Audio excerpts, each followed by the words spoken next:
बिस्मिल्लाहिर्रहमानिर्रहीम। अस्सलाम वालेकुम वीवर्स, उम्मीद है कि आप सब खैरियत से होंगे।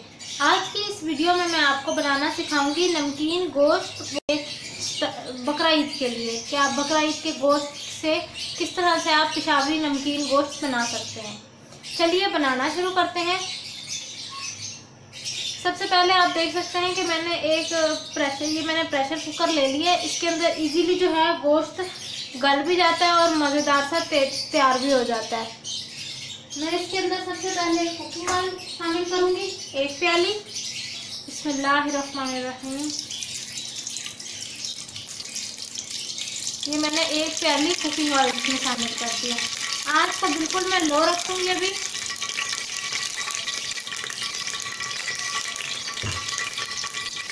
साथ ही मैं इसके अंदर 1 किलो बीफ ऐड कर दूंगी। बिस्मिल्लाहिर्रहमानिर्रहीम। हड्डियां वाला गोश्त भी है इसके अंदर और दूसरा गोश्त भी है। ये गोश्त हमने ऐड कर दिया। अब हम इसकी 10 मिनट तक अच्छे से भुनाई कर लेंगे।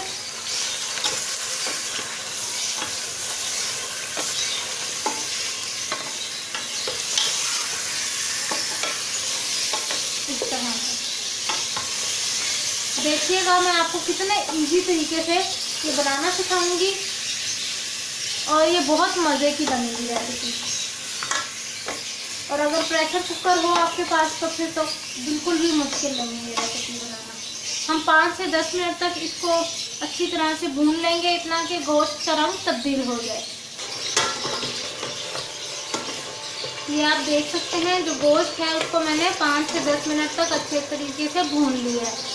अब हम इसके अंदर डालेंगे 2 टेबलस्पून लहसुन का पेस्ट और 2 टेबलस्पून अदरक का पेस्ट। इससे ये होगा कि जो गोश्त में मौजूद स्मेल है वो ख़त्म हो जाएगी और मज़ेदार सी खुशबू आ जाएगी। अब हम इसको अच्छे से भून लेंगे।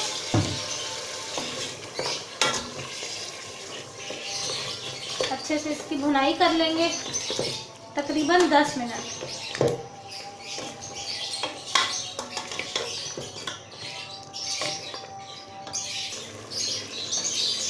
ये देखिए व्यूअर्स, इसको मुझे भूनते हुए 10 से 12 मिनट हो चुके हैं और लहसुन की अच्छी सी फ्लेवरिंग खुशबू जो है वो गोश्त के अंदर आ चुकी है। अब मैं इसके अंदर जो चीज़ें डालूंगी वो हैं 3 मैंने टमाटर लिए हैं। ये आप देख सकते हैं इस तरह से मैंने एक टमाटर को 4 पीसेस में कट कर लिया है। ये मैं ऐड करूंगी इसके अंदर। इसके अलावा हम इसके अंदर डालेंगे जो इसका मेन मसाला है, यानी जो इसके अंदर मेन मसाला इसका है 1/2 टेबलस्पून नमक। इसको अच्छे से मिक्स कर लेंगे। बहुत सारे आपने रेस्टोरेंट्स में देखा होगा कि कुछ रेस्टोरेंट्स में जो है शेफ़ टमाटर डालते हैं नमकीन गोश्त की रेसिपी में और कुछ नहीं डालते। क्योंकि मुझे तो टमाटर पसंद है इसलिए मैंने इसके अंदर डाल दिए हैं।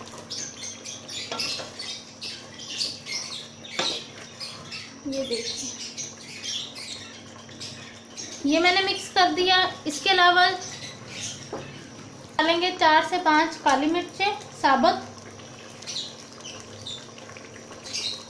बस ये 2 मसाले हैं, नमक और काली मिर्चें। ये 2 चीज़ें हैं जो इसके अंदर डाली जाती हैं कुकिंग के दौरान। बाकी कोई मसाला इसके अंदर नहीं डलता, मिर्च कुछ भी नहीं। अब मैं इसके अंदर 1 गिलास पानी डाल दूंगी।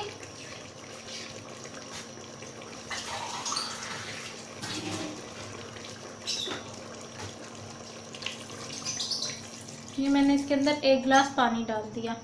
हम इसको जो है बंद कर अब पकने के लिए छोड़ देंगे ताकि हमारा गोश्त अच्छे से गल जाए।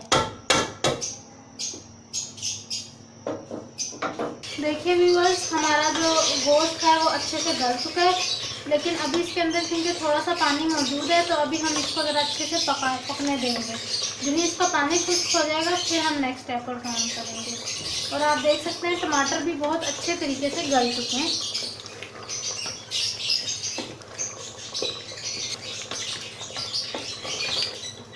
आँच को मीडियम टू हाई कर देंगे ताकि हमारा जो गोश्त में पानी है ये जल्दी से खुश्क हो जाए।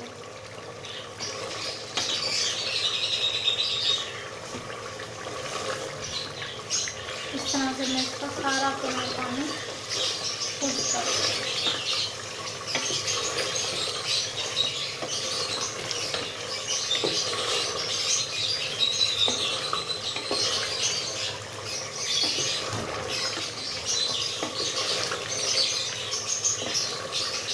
चलिए अब इसको पकने देते हैं थोड़ी देर तक और फिर उसके बाद मैं आपको इसको दिखाती हूँ। देखिए व्यूअर्स, जो हमारा गोश्त है वो अच्छी तरह से गल भी चुका है और इसमें मौजूद जितना भी पानी था वो भी खुश्क हो चुका है। अब बस हमने इसकी 10 से 15 मिनट अच्छे से ऑयल के अंदर भुनाई करनी है और फिर उसके बाद हमारा जो गोश्त है वो रेडी हो जाएगा।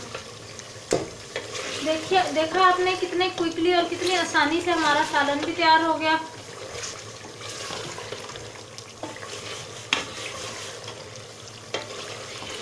ये देखिए,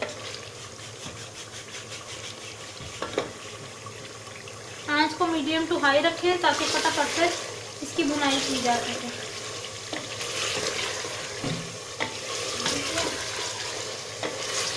क्या कह रही है? चलिए 10 मिनट तक मैं इसकी बुनाई करूंगी और फिर मैं आपको दिखाऊं। हमारा गोश्त है वो रेडी हो चुका है। अब हम इसको सर्व करेंगे। देख सकते हैं आप, ऑयल अलग हो गया है मसाले से बिल्कुल। चलिए अब इसको सर्व करते हैं। चूल्हे को मैंने ऑफ। मेरी जो ये रेसिपी है नमकीन गोश्त की वो तैयार हो चुकी है।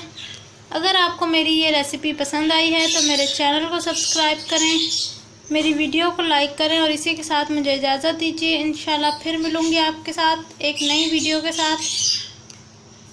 कोशिश करूँगी कि आपके लिए एक आसान सी रेसिपी ला सकूँ। तब तक के लिए अल्लाह हाफिज़।